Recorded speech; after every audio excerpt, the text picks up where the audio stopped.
Swayam Prabha. Digital India. Educated India.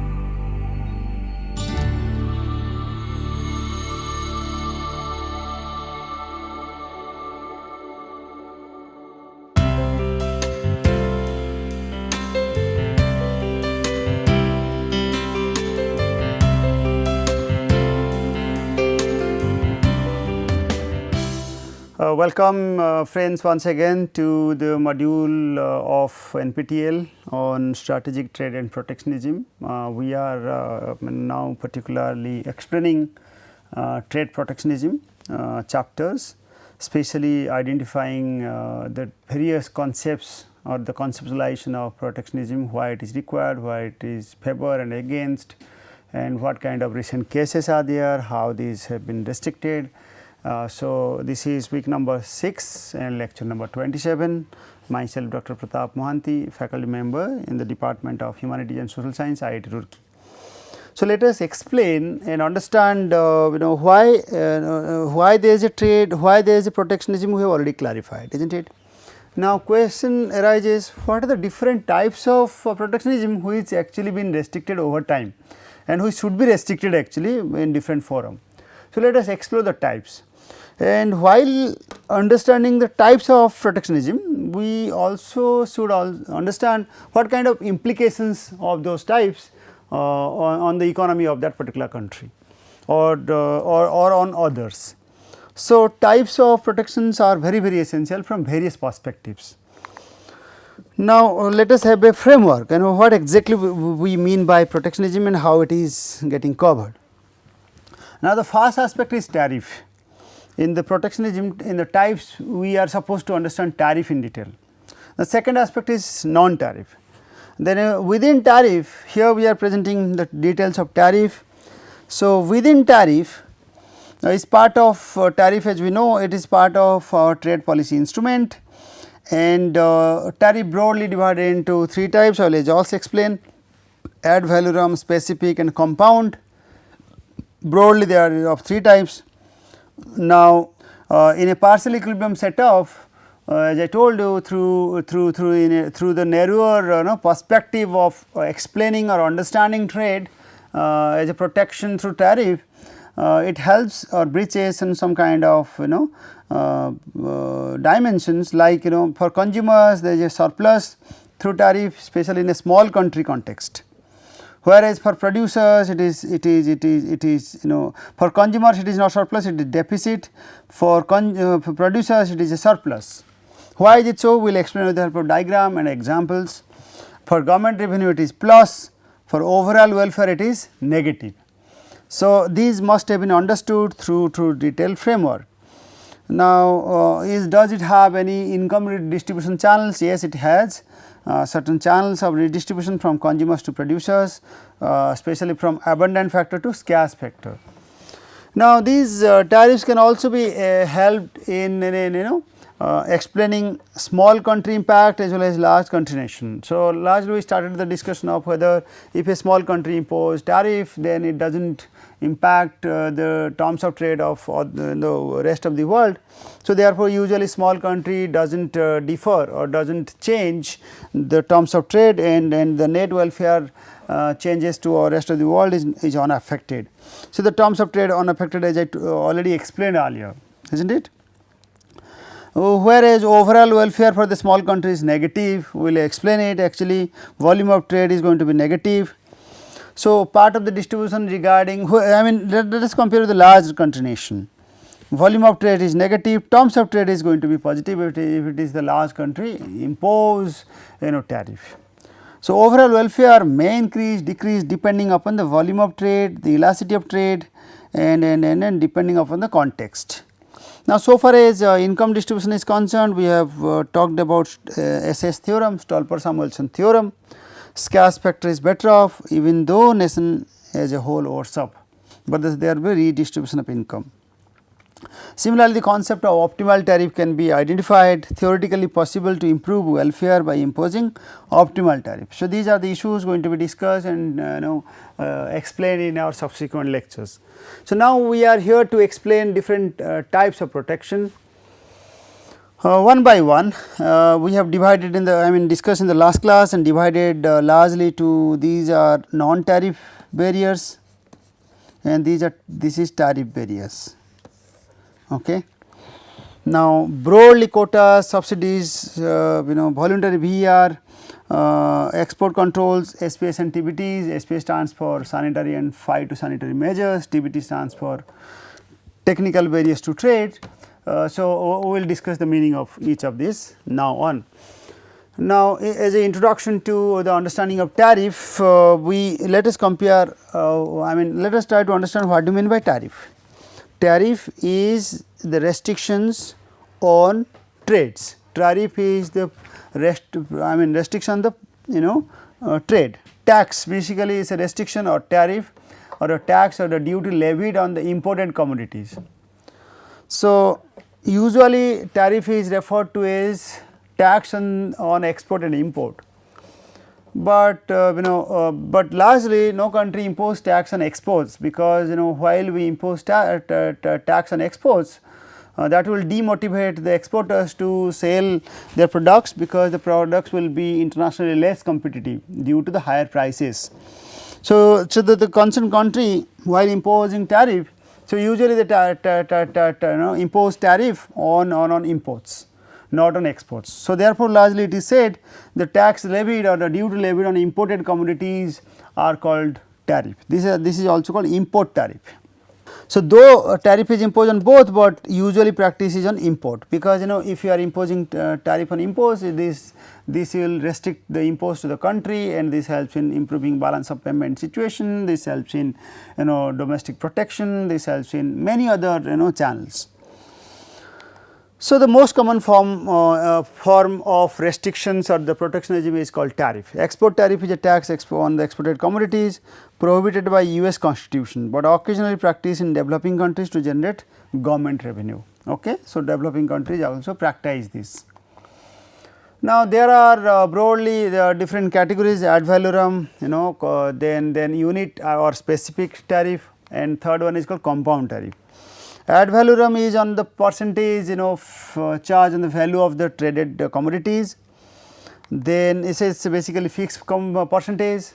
Now, specific tariff is basically fixed amount, not the percentage on the traded volume, whereas compound tariff is simply a mixed of these two. There are two rates, at the base rate with fixed, and beyond that if there is more trade, then ad valorem is imposed.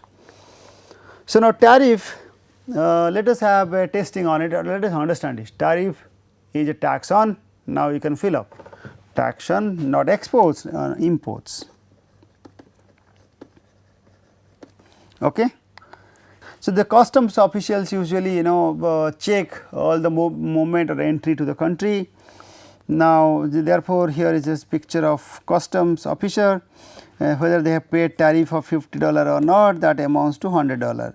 So, that's clarified from the picture.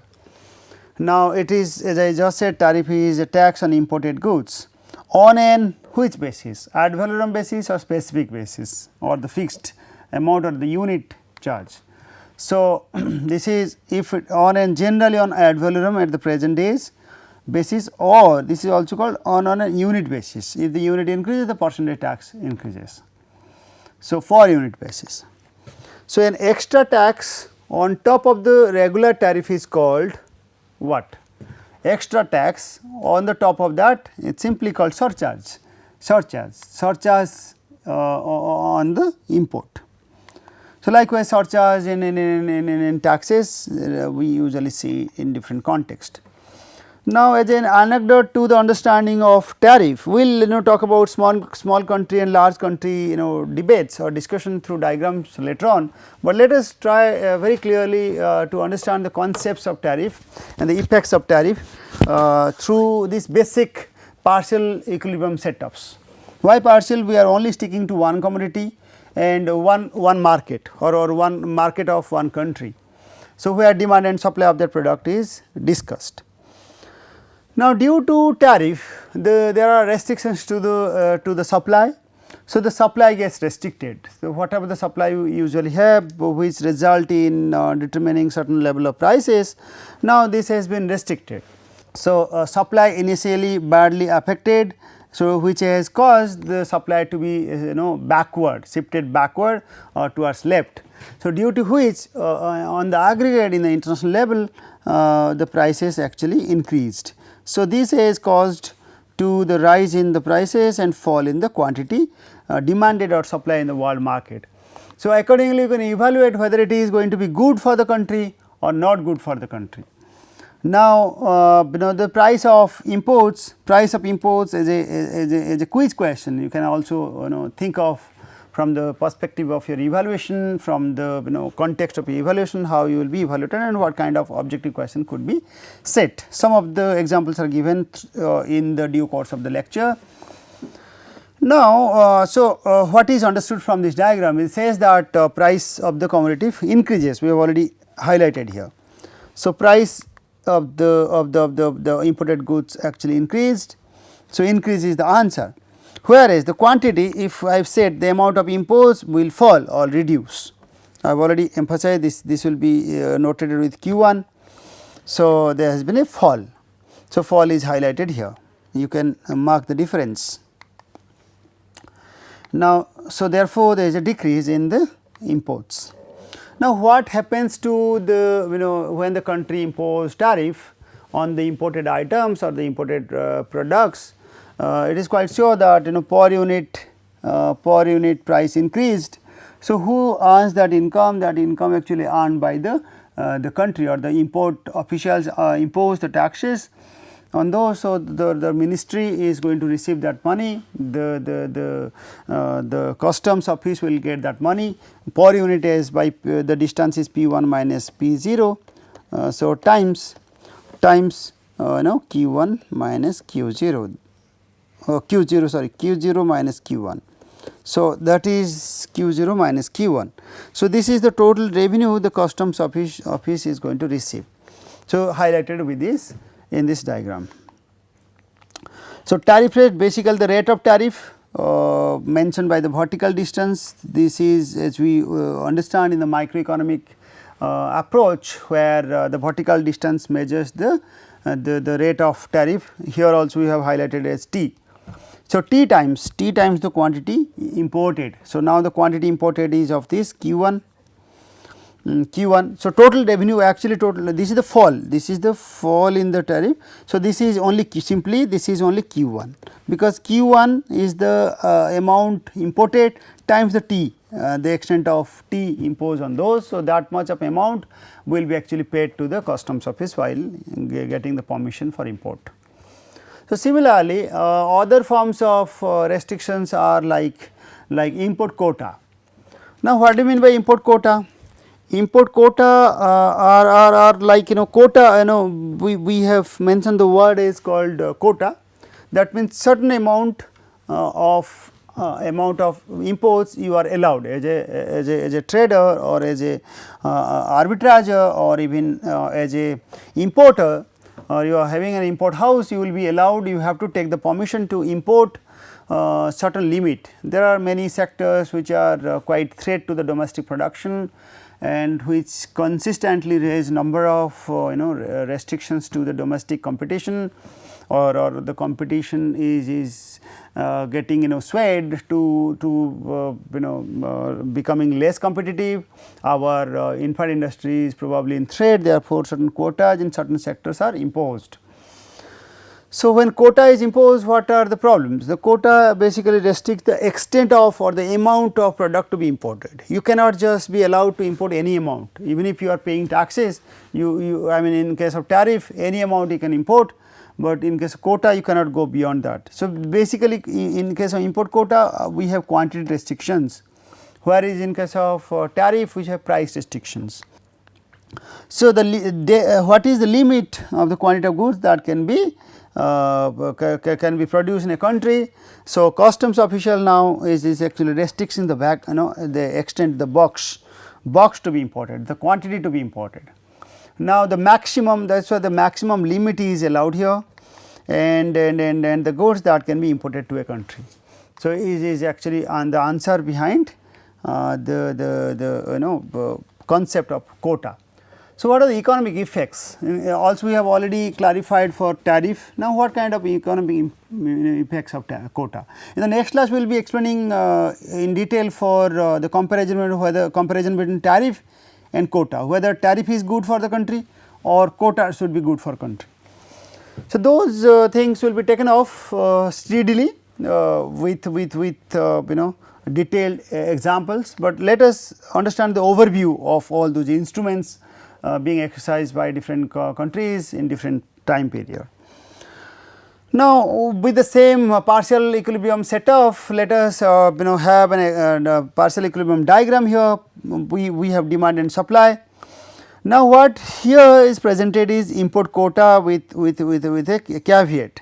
Part of the supply curve becomes restricted or vertical since a quota limit is imposed. Now, beyond this, since it is vertical, beyond this you are not allowed to import.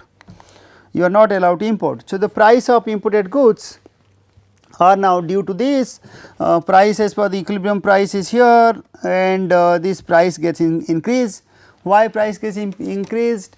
Because now the exporter who used to export and already have had a contract with the importer country that you are supposed to import as per the price, but now in between the government has changed its restrictions, and now government imposed the fact that you cannot import that much. Now, since your import bargaining is becoming squeezed by the extent of import, so now the bargaining power lies with the exporters, since they are exporting to this country. So, they charge, since they are exporting less, they charge relatively higher prices. Now, this is also visible from the diagram. Okay. Now, who is earning that money? It is not earned by the domestic country. That is one of the important aspects of import quota. So, revenue not earned by the government. So, since price of imported goods increase, so the amount of imports though restricted. Now, the import quota you cannot exceed Q1, that is clearly mentioned. So, amount of quantity falls as similar in tariff lines. So, this has helped in reduction of imports. But now question is, in the comparison of these two, what is more effective? We will actually see it in detail in our next class. But now we are only concerned with clarifying detailed restriction, different types of this title of the presentation today, or the title of this lecture is specific on different instrument of restrictions. So, quota is one of the form. This is what we have already explained. Now, price increase and fall in the quantity. So, effects of the total expenditure on imported good actually falls depending upon, now again depending upon what? So, effect of the total expenditure on goods is uncertain. Total expenditure is uncertain, where depending upon the elasticity of the demand imported. But even if we restrict, if it is very elastic in nature, then probably we can able to judge whether it has actually undermined the expenditure. So, increase here it is saying increase in the total expenditure, this part, this color say decrease in total expenditure. So, the exact expenditure rise or fall depending upon the elasticity of demand. If the demand for import is inelastic, so that means this diagram will be more steeper. Now, when this gets steeper, it is tilting towards this side little less changes. So, it might be like this, might be like this, like this. So, the vertical distance now will be higher. So, prices imposed will be much higher as compared to fall in the quantity.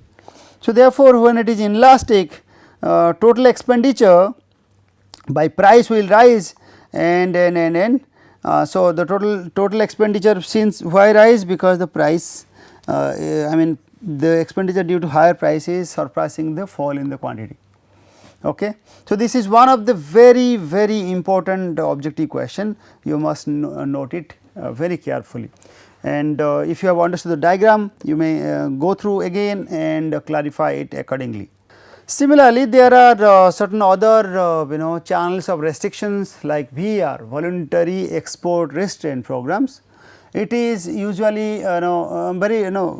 usually not imposed by member countries, rarely observed, and specially observed by in a context where the UK restricted Indian textile products, and usually these are the importing country sets a limit on the export volume for the exporting country.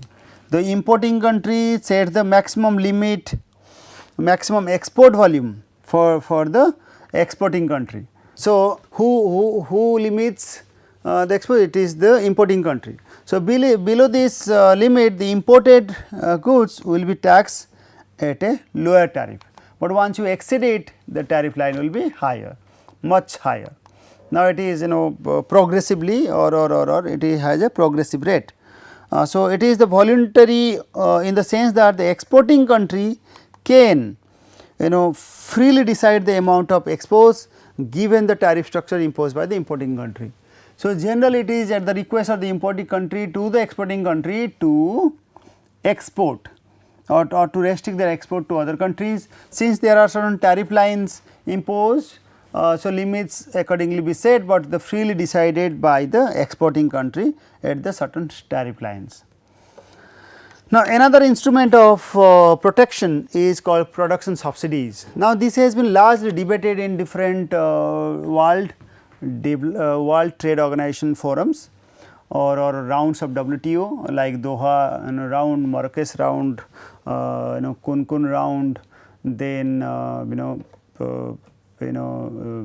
DDA Doha Development Agenda, then Uruguay round, in various rounds this has been largely debated. So, subsidies, basically this leads to subsidies to the local producers. Now, why it is important? Because subsidies are given to the producers so that they can be competitive in the international market, they can minimize the prices charged in the international market, and that will attract huge foreign revenue to the domestic country, and the domestic country can be claimed as the monopolist in the international market. So, the large number of monopoly behavior are exercised due to the production subsidies indirectly facilitated by the domestic country. So, the subsidies are one sort of strategies to restrict trade. So, therefore, these are also part of trade protectionism. Subsidies to the local producers lower the cost of production, as I just said, and the price of the locally produced goods. So, price can be reduced.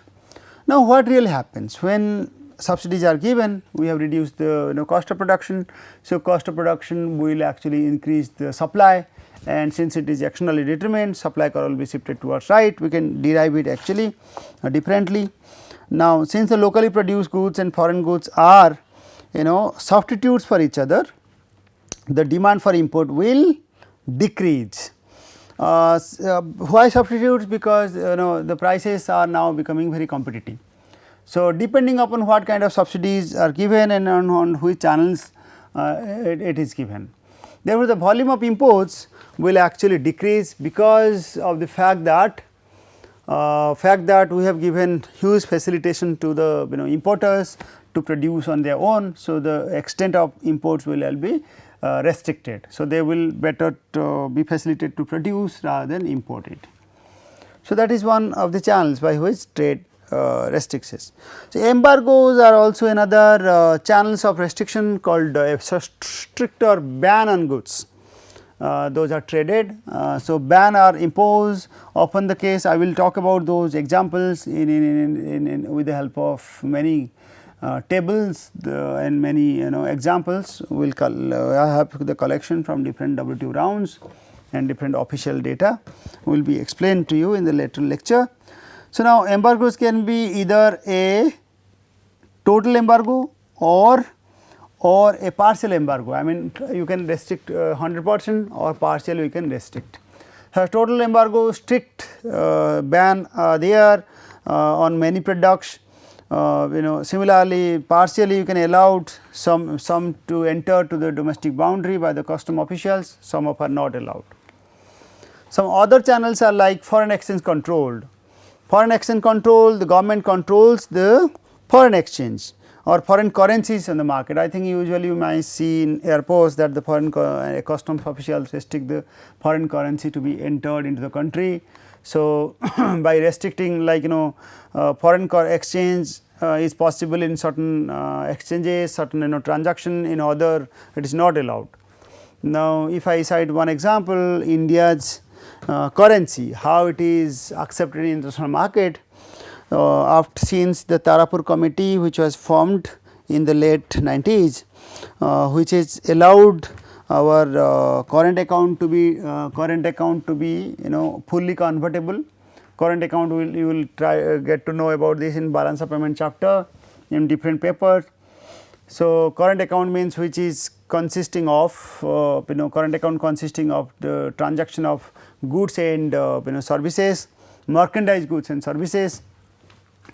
Which is usually a short term phenomenon, though long term transactions are also allowed, but usually the volume of trade are very limited, very limited in number, I mean amount, whereas in the capital account our currencies are not allowed.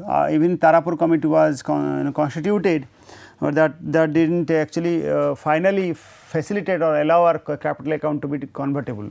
Current account means all the transaction in the current account are fully convertible. So, which means all transaction under the purview of current account can be transacted internationally, that means our rupees can easily be accepted through the current account in the international transactions. Whereas, all kind of FDI channels or FII channels are actually not allowed, rupees are not allowed. We have to, any party which are interested to have investment in our country, they have to come up with foreign exchange, other currencies or other denominations, like usually dollar and euro or pound, there are many standard currencies defined. So, accordingly it is defined. So, the restrictions are made in order to protect the country through these channels. So, therefore, government controls the exchange rate and the availability of foreign currencies. Foreign currency is one of the channels which actually facilitates trade as well. So, more difficulty and costly for importers to obtain foreign currencies, and as less foreign currencies available to pay for foreign goods, import will be automatically restricted.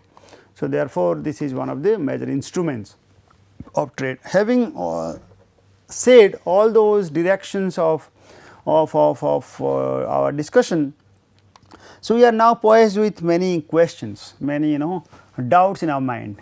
So, this is even not completing our patterns, our instrument of restrictions or different types of restriction. Other types are non-tariff barriers which are very prominent in nature in the present days, like sanitary and phytosanitary measures and technical barriers to trade measures. So, in the present days, due to various forms of substitutability of products in the trade basket, so member countries have been trying their best to restrict the entry of other products through the channels of sanitary or phytosanitary measures. So, they simply say that this is not fulfilling the standards, the sanitary standards, or there are some technical barriers also, since transaction requires certain documentation, certain procedures. If any procedures are actually failed, some technicalities are failed, so simply the member country raise or the importing country raise certain restriction that your consignment is not allowed to enter to our domestic boundary. So, therefore, they restrict your product to be imported. So, those TBT, these are quite advanced topics in our discussion. We will have certain session complete dedicated sections for non-tariff barriers in the next week. Now, after explaining various basic instrument of restrictions, let us have some quiz answers, quiz related questions and answers to test our beginning fundamentals of restrictions. We will have separate topics separate I mean in the next lecture. Let us start with certain challenge. A tariff restricts the price of imports only while a quota restricts quantity of imports only. A tariff restricts the price of imports only while quota restricts the quantity of imports only. Is it always true? So, explain this is as clearly as possible. Now, this is not 100% correct, because as I said, tariff restricts price of imports, it is wrong. Tariff also restrict price of exports, usually it is imports. So, therefore, it is not only, okay, only is not the answer. Then a tariff raises the prices and whereas lowers the quantity of imports, whereas the quota reduces the supply and raises the price of imports. We have already explained. In our second set, quiz number 2 question, quiz 2 question. To restrict the amount of imports using a quota is more effective than imposing tariff. Why is it so? So far as restriction of import is concerned, quota is more effective, only because quota has a clear defined limit, whereas tariff does not have. But quota has its own flip side, you can find it out very clearly. The amount of reduction in imports by tariff depends on elasticity of demand for imports, whereas the import quota directly restricts the maximum amount of imports. So, this is a direct connection, whereas tariff does not have. So, let us test with the third one, where if the government increases the amount of per unit tariff, the tariff revenue will increase. Explain whether this statement may not be true. It depends upon the elasticity of our import and export. So, that is demand and supply really and their elasticities are important. The extent of restriction it do or it impose is very important to calculate the exact implications of tariff and its revenue earning by the government. So, these are the details we can find out through the vertical gaps. Now, though the diagrams are not emphasizing the exact elasticities. So, here we can easily say that due to higher tariff gains of revenue is observed, but in reality there might be some losses as well. So, losses can be identified through various approaches. So, let us understand the effect of increasing the per unit tariff amount depends on the gains from tariff revenue due to an increase in the rate of tariff, whereas the loss in tariff revenue due to smaller quantity imported. And similarly, if the demand for import is inelastic, the gain in tariff revenue will be greater, since it is inelastic.